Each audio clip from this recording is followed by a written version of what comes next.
Serial सहर होने को है कि आने वाले एपिसोड में कहानी एक बेहद भावुक और दिलचस्प मोड़ लेने वाली है। आखिरकार माहिद अपनी बातों से सहर को समझाने में सफल हो जाता है। जब सहर अपनी माँ के जाने के गम में पूरी तरह टूट चुकी होती है और इंटरव्यू देने से साफ मना कर देती है, तब माहिद उसे उसकी माँ का सबसे बड़ा सपना याद दिलाता है। वह कहता है कि अगर तुम सच में अपनी माँ से प्यार करती हो और उन्हें अच्छी तरह जानती हो, तो तुम्हें यह भी याद होगा कि उनका सबसे बड़ा सपना था कि तुम पढ़ लिख कर एक कामयाब डॉक्टर बनो। अगर आज तुम इंटरव्यू नहीं दोगी तो सिर्फ अपना ही नहीं बल्कि अपनी माँ का सपना भी हमेशा के लिए अधूरा छोड़ दोगी। माहिद की ये बातें सहर के दिल को छू जाती हैं। वह अपनी आंखों के आंसू पोंछती है और हिम्मत जुटाकर इंटरव्यू देने का फैसला कर लेती है। इंटरव्यू सेंटर पहुंचने के बाद भी उसके सामने कई मुश्किलें आती हैं। वहां कुछ लोग उसके खिलाफ माहौल बनाने की कोशिश करते हैं और उसे मानसिक रूप से परेशान करने की कोशिश करते हैं, लेकिन माहिद हर कदम पर उसका साथ देता है और उसे हिम्मत नहीं हारने देता। आखिरकार सहर पूरे आत्मविश्वास के साथ अपना इंटरव्यू देती है, जिससे उसकी माँ का सपना पूरा होने की उम्मीद एक बार फिर जाग उठती है। दूसरी तरफ हुस्ना की मुश्किलें लगातार बढ़ती जा रही हैं। वह डॉक्टर साहब को यह समझाने की कोशिश करती है कि हैदर ने जो कुछ भी कहा था वह पूरी तरह गलत था। वह बार बार अपनी सफाई देती है और कहती है कि हालात को संभालने के लिए उन्हें ऐसा करना पड़ा, लेकिन डॉक्टर साहब इतने समझदार हैं कि वे हुस्ना और हैदर की हर चाल को समझ जाते हैं। उन्हें साफ महसूस हो जाता है कि माँ बेटा उनसे कोई बहुत बड़ा सच छिपा रहे हैं। बिना कुछ कहे डॉक्टर साहब वहां से चले जाते हैं, लेकिन उनके मन में कई सवाल उठ चुके होते हैं। इसी बीच कहानी में एक और बड़ा ट्विस्ट आता है। हुस्ना से मिलने एक रहस्यमयी आदमी आता है।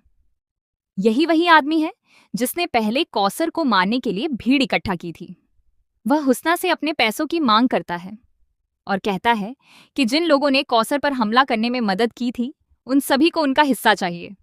हुस्ना गुस्से में कहती है कि जब तक वह कौसर की लाश अपनी आंखों से नहीं देख लेती तब तक किसी को एक पैसा भी नहीं मिलेगा। इसी बात पर दोनों के बीच जोरदार बहस शुरू हो जाती है। मामला बिगड़ता देख हुस्ना उस आदमी को अपने कमरे में ले जाती है ताकि कोई उनकी बातें न सुन सके, लेकिन किस्मत को कुछ और ही मंजूर होता है। उसी समय माहिद वहां पहुंच जाता है। उसे पता चलता है कि हुस्ना के कमरे में कोई अनजान व्यक्ति मौजूद है। उसे यह बात बेहद अजीब लगती है और वह सीधे कमरे की ओर बढ़ जाता है। जैसे ही वह दोनों को बात करते हुए देखता है, वह उस आदमी से पूछता है कि वह कौन है और यहाँ क्या कर रहा है। उस पल हुस्ना पूरी तरह घबरा जाती है, क्योंकि उसे डर होता है कि कहीं उसका सारा सच माहिद के सामने ना आ जाए।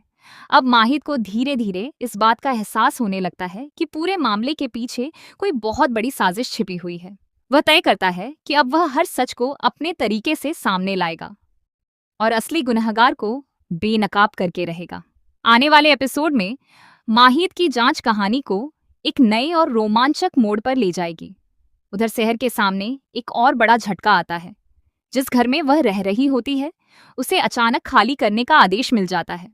सबसे हैरानी की बात यह होती है कि यह फैसला खुद माहिद का होता है।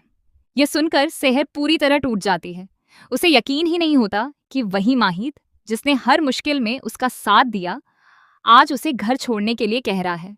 उसके मन में कई सवाल उठते हैं कि आखिर माहिद ऐसा क्यों कर रहा है। क्या वह सच में बदल गया है या फिर इसके पीछे कोई ऐसी मजबूरी है जिसका सच अभी सामने आना बाकी है।